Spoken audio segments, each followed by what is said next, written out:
Welcome to Salesology, conversations with sales leaders, the art of faster, easier, more profitable sales. When you're ready to transform your sales for today's transforming market, we've got you covered with your host, the queen of cold calling and founder of Salesology, award-winning author, speaker, sales trainer, and coach, Wendy Weiss. Hi, welcome to Salesology, conversations with sales leaders, the art of faster, easier, more profitable sales. And I'm your host, Wendy Weiss. I am the founder of Salesology and creator of the Salesology prospecting method. And I'm also known as the queen of cold calling. Today, my very special guest is Nick Sowards, and he is a sales manager with Ellison Technologies. Nick started out cleaning machines in California when he was 18 years old at his grandfather's company. And then he graduated into selling machines when he was 19. And then he left his grandfather's company at 20 because he wanted to sell new machines. He joined Absolute Machine Tools, selling their imported brands. In 2015, he became the general manager for Absolute, running their Chicago facility. And then in 2017, he felt like he needed to change. So he left Absolute, and that's when he joined Ellison Technologies. And he is the sales manager for Northeast Ohio and the territory manager for Lake and half of Cuyahoga County. He has been the number one salesman at Ellison for gross profit and units for 2023. He's also been getting Salesperson of the Year awards. He's been in the top 5 to 10 ever since he joined Ellison in 2017. And Nick adds, quote, "We have a great team in Ohio, so that helps." Welcome, Nick Sowards. Thank you, Wendy. Good morning. Good morning. And so I am so happy that you are here. And let's start at the beginning, which is where I always like to start. In your bio, you gave us kind of a year-by-year rundown, but give us the backstory. What made you decide to, I gather, follow in your grandfather's steps in a way and go into sales? And tell us the story. Absolutely. First off, thanks for having me on your show here. Really appreciate that. I think, when I was little, I would go out to my grandfather's shop, clean machines out, make some money and buy the Nike tennis shoes, or back then the Guess jeans was very popular. So growing up, we was pretty poor and couldn't afford that. So I got a taste of, making money, working in a machine shop. And during my high school years, I really didn't want to get dirty, but I was just kind of, bouncing around of what I was going to do. Then, to be honest with you, the weather was a lot nicer in California here, than Ohio. So I was actually going to go to school to be an FBI agent, believe it or not. And my mom always said I had the gift to talk to people and, certain situations and things that, I could maneuver myself in and out of. And, she always said I should get into sales. And I think it was my senior year in high school. During the wintertime, I just realized maybe Ohio wasn't for me. I wanted to get out of this little box and go see the world. And my grandfather was always trying to get me to go out there and, to be part of his shop. And so I did that. I went out there and started to go to college. At the time, I got my high school girlfriend pregnant. So I was a young father at the time, tried to do the right thing by marrying her and taking her out there with me, and started cleaning machines, going to school at night. Wasn't much fun. Then I remember one day, it was during a lunchtime, and none of his sales guys were around, and somebody wandered in the shop and asked me to, if I could show them this manual lathe that they wanted to look at.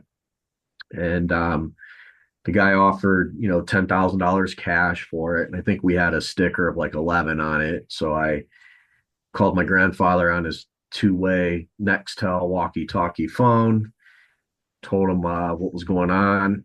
He basically told me to, take the deal. I took the deal, helped the guy out, and collected the cash, walked it up to my grandfather, and he peeled me off, two $100 bills, and said, "Hey, this is your part of it." And at that moment, I realized, because I was making $9 an hour in the San Francisco Bay Area, wasn't a lot of money at the time. That $200, off of that one sale, was a lot more money that I was used to getting at one time, and I enjoyed it. I enjoyed helping the gentleman out, with the lathe that he purchased, and I said something to my grandfather. I said, "Hey, I think I'd rather sell the machines versus working on them and cleaning them," and he gave me a shot to do so, and I just took off ever since that step there. That's a wonderful story. I can just visualize that light bulb going off over your head Yeah. when you got that $200. That is a really, really wonderful story. So thank you for sharing that. I think I Um, went out to Sizzler that night for dinner. living large, living Living large. large. Yeah. Living large. So you manage a sales team right now. Tell us a little bit about your sales team. Yeah. I have three people that I manage and was part of hiring them. One of them I worked with in a previous life, and I was trying to recruit him ever since I came to Ellison. And he, was he signed a contract with the previous team that he worked for, and we kept in good contact. And when his contract was up, he finally said, "Hey, I think I want to join the team." So, which was great, because this guy's a hustler. He's a bulldog when it comes to cold calling, knows everyone in the industry. But one of the things, even though it's a working team, it's like we're family. These guys know that they can call me day, night, weekend, about anything. We try to leave the personal stuff, out of work, but if they're having a personal issue that they just need to rant or talk to somebody about, they know my phone's always open. And to me, these guys trust me, and I trust them to do their job. So I think that makes our team successful, is when you got the trust and that bond, of like a brotherhood, or a family almost. It works very well. I don't have to micromanage these guys. Of course, I do look at, certain dashboards to make sure they're making their calls, and quotes, and all that. But I talk to them regularly throughout the day, and I know they're out there working, and that just, makes my life a lot easier, because if those guys are successful, that's what's going to make me successful. If they're not successful, then I'm not successful. I'm very curious about something, because you brought up something that I have heard a number of times as I've interviewed different sales managers in different industries, and talking about hiring and building a team. And you said how trust is really important.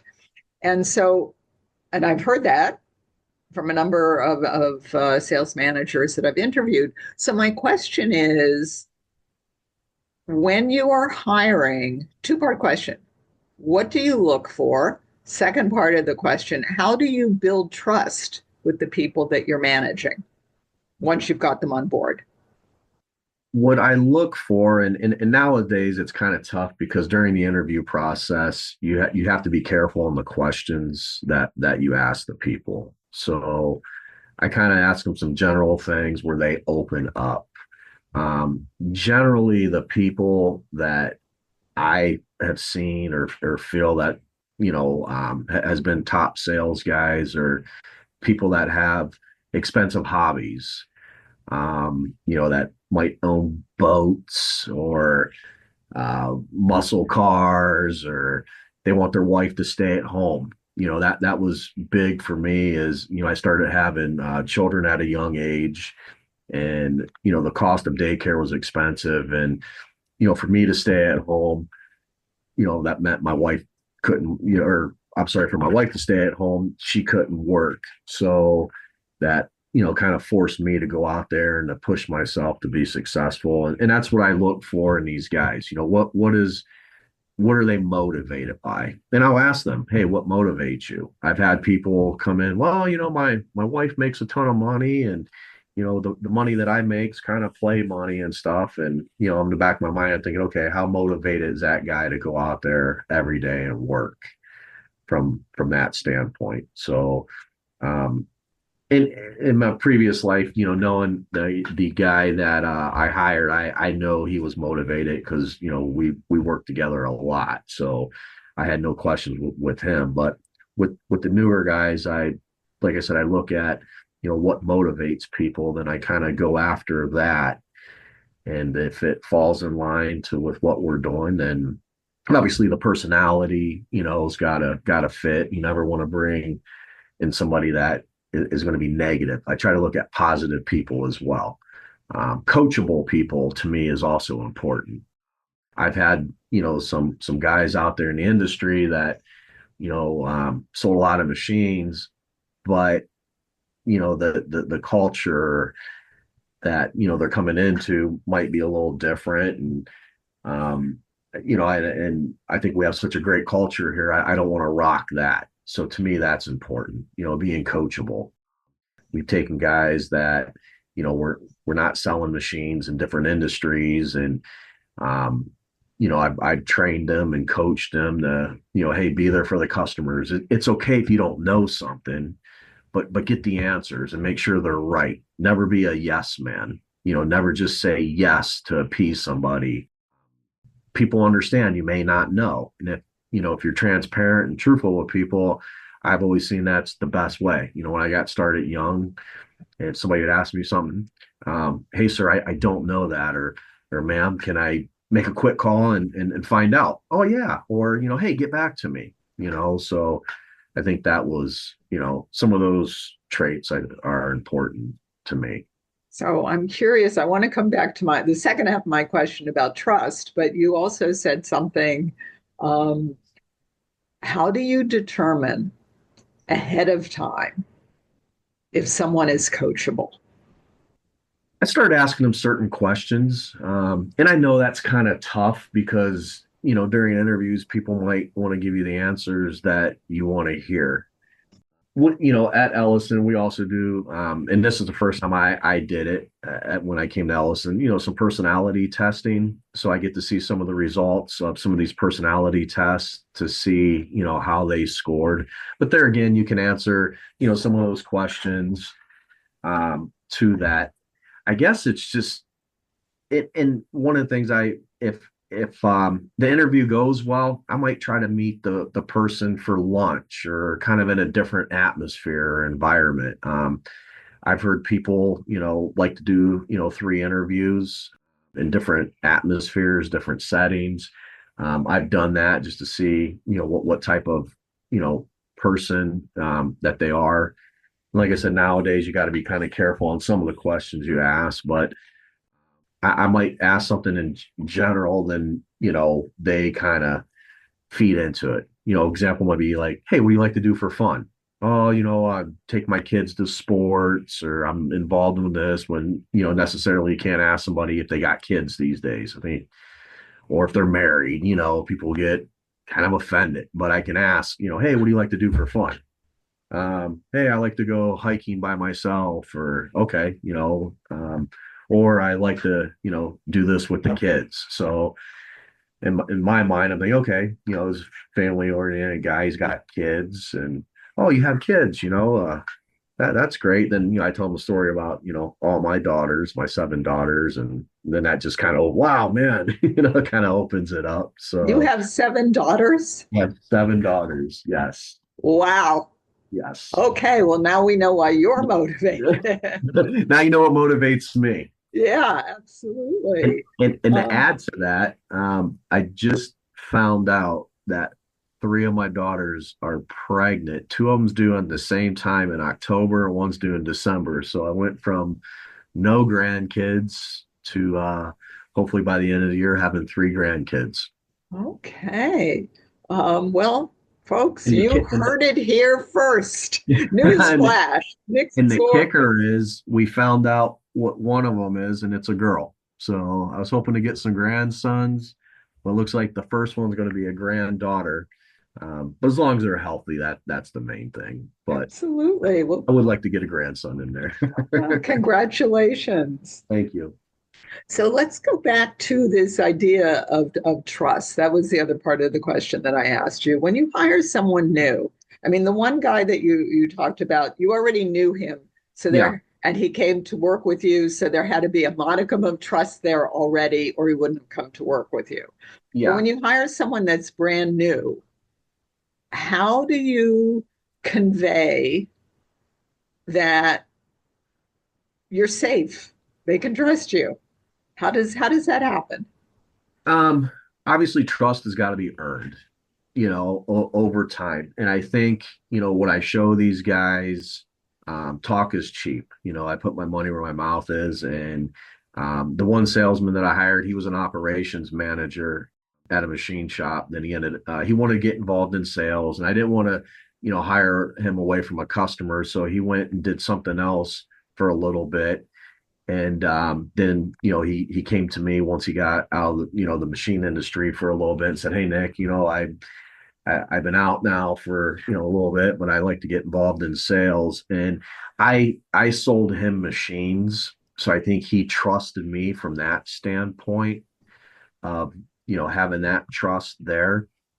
The other salesman that we hired, and put in a territory, it was an open territory, and literally the day before he came on board, I sold a pretty big package of machines in his territory, and I gave him the full commission for that.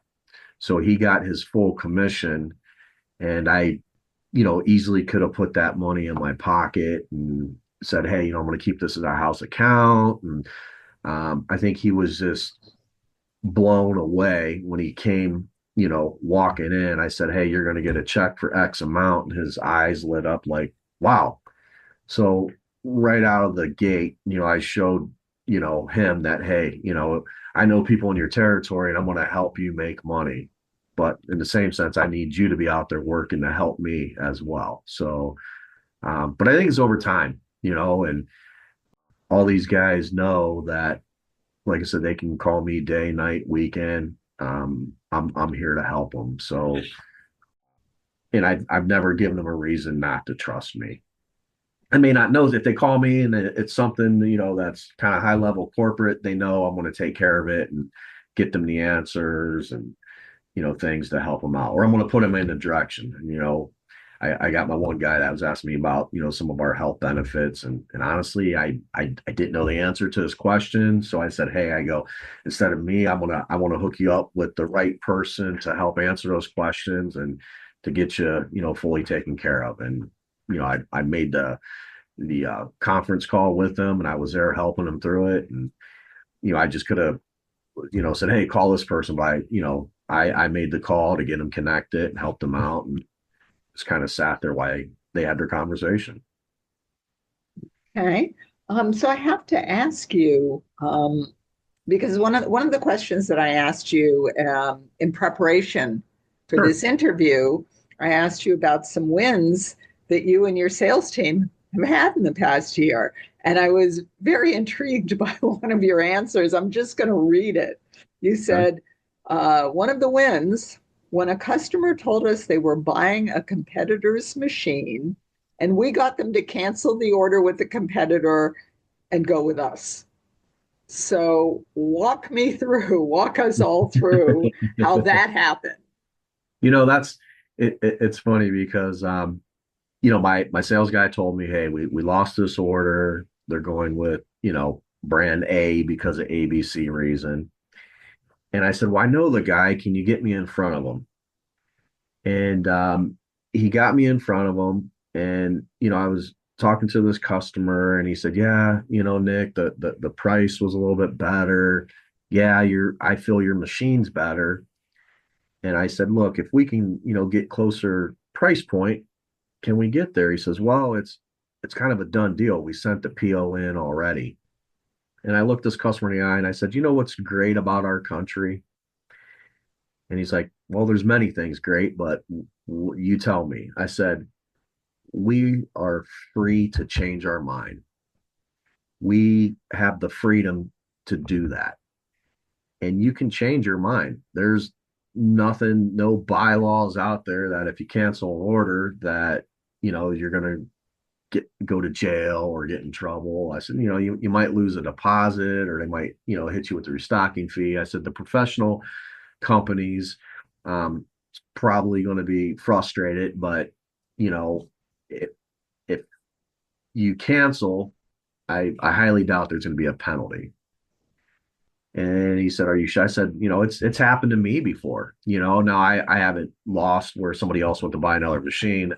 I done deals where in the 11th hour, for whatever reason, a contract got pulled, or one instance, a guy found out an unfortunate situation with his wife and he was going to get a divorce and just said, hey, I can't do this. So, things happen. And I told this customer, I said, hey, just if you feel, we have the better machine, which I do, and he believed that, and price wise, we can get there, just try it and see and hold your ground. And that's what he did. And of course, the competitor, wasn't happy, but they told him that yes, he could cancel and they wouldn't penalize him for it. And that's what he did. He canceled it and bought our machine, and he was very happy to do that. Okay. So he was buying essentially on the quality. That's what made him change his mind. Am I Yes. getting the story? Yeah. And he thought, he only had a certain budget to work with, which he did. Granted, it was a light deal, but I taught my sales guy, hey, never give up. Even if, to me, if that machine's not on the floor, don't give up. But don't overdo it. If you see that there's a window, don't shut it. And that's what he did. He came back to me, got me involved, and just being persistent. And I taught him how to work with the factory a little closer on these type of deals, because the factory doesn't, just as much as we don't want to lose, our factories don't want to lose either. So we all came up with a plan, and we were within his budget. And granted, everyone took a hit, but at the end of the day, it was a big win. And we call those orders in our industry market share orders. So we got a nice little market share order out of that deal. Okay. So your plan going in was to try and meet his number. Yeah, That was it was really close. I think we were within a few percent. And generally, when somebody puts a budget out there, they figure maybe a 5 or 10% fluctuation of things. So we were within that. He just didn't think we could get that low on our number. So like I said, with our team, it was a whole team effort. And what the salesman learned is don't give up. And that's what I told him. I said, until that machine's there, I said, but don't burn a bridge. If you lose professionally, walk away to come back another day. And that's happened to me throughout the years. I mean, we win some, we lose some. Yeah, it's frustrating. I teach my guys, never show their frustrations in front of the customer. Get to your car. If you want to yell, scream, hit the steering wheel, but lose gracefully, professionally. Always wish them the best of luck, and keep tabs on it, because there's times where customers have bought competitors' machines and they've had issues, and just checking in with them, they see that we're not going anywhere. And I've gotten future business that way as well. So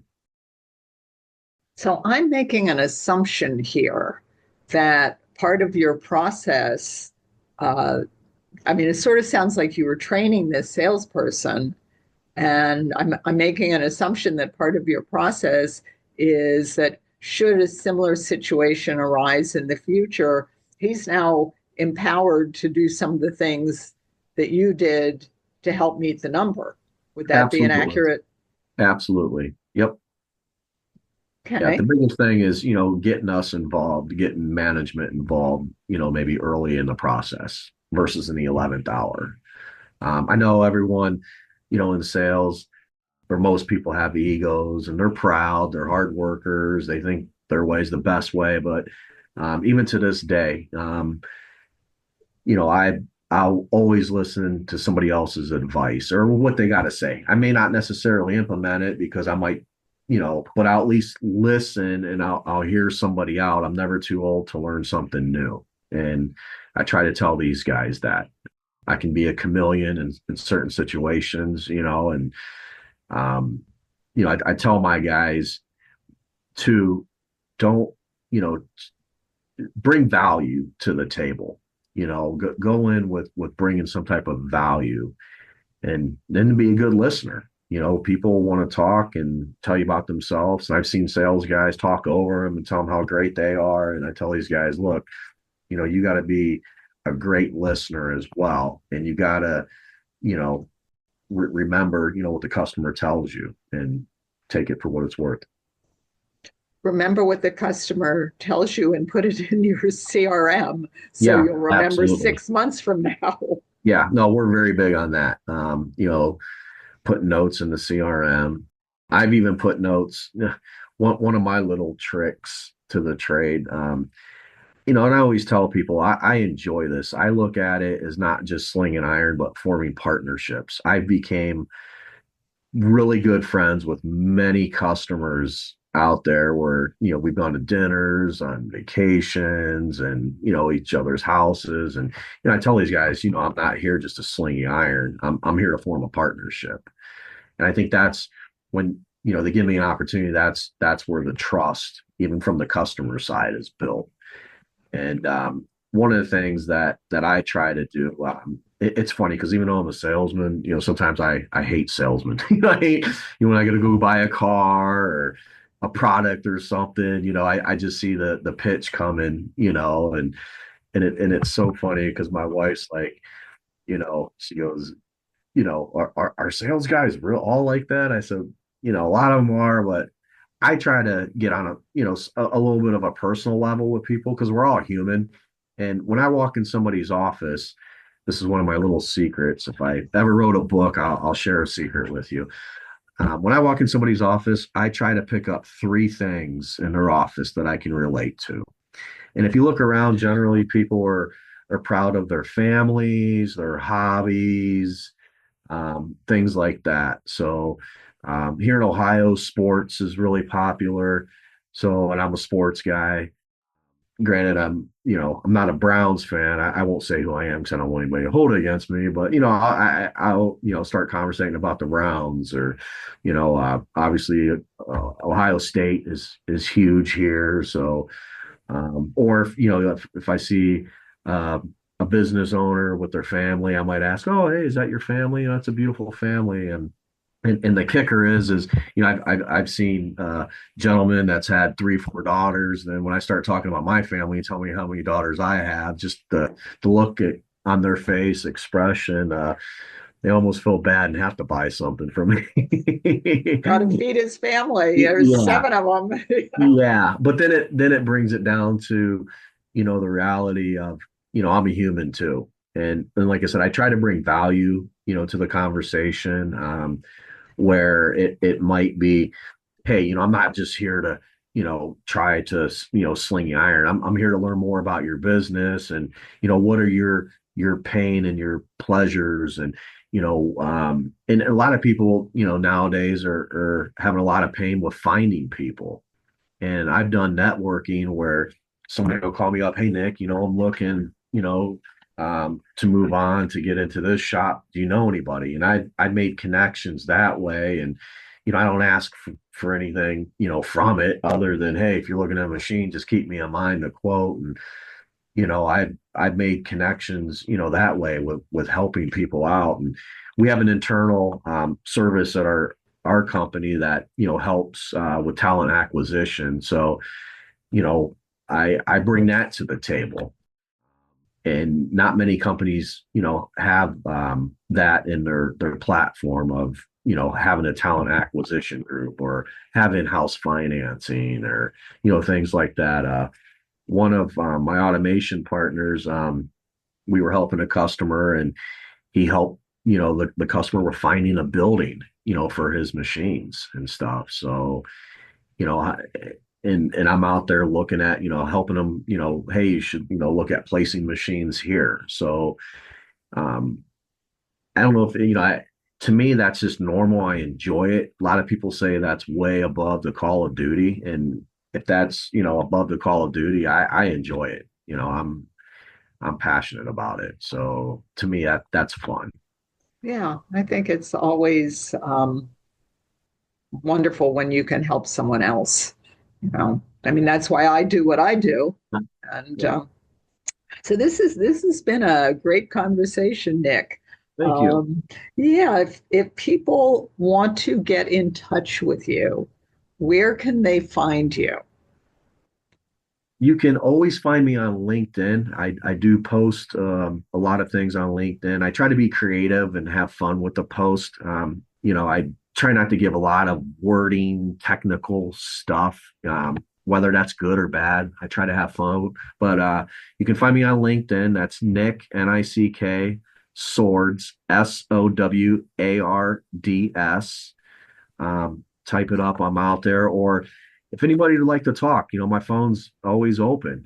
My number is 216-347-9566. That's 216-347-9566. Or you can always drop me an email at nsowards@Ellison Technologies, ELLISON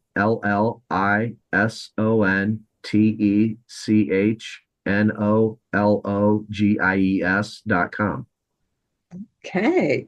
And for our listeners, if you didn't have a chance to grab a pen and write that all down, no worries, because Nick's LinkedIn profile is in the show notes, along with his phone number and his email address. So if you want to connect with Nick, as soon as you finish listening to this podcast, go to the show notes, click on his LinkedIn profile, give him a call, send him an email. And you have been listening to Salesology Conversations with Sales Leaders with my very special guest, Nick Sowards. He is a sales manager at Ellison Technologies. And if you found value in listening to today's podcast, then please think about one business owner, one sales leader, an entrepreneur, a sales manager, or somebody that you think might also find value in listening to this podcast. And please do share the link with them. And until we meet again, visualize yourself surrounded by cash, really large bills. You've been listening to Salesology, Conversations with Sales Leaders, the art of faster, easier, more profitable sales. Be sure to follow so that you don't miss a single episode. And while you're at it, please leave a rating and review, and be sure to share it with your friends. Tune in every week for more exciting insights and wisdom on transforming sales. And until next time, visualize yourself surrounded by cash, very large bills.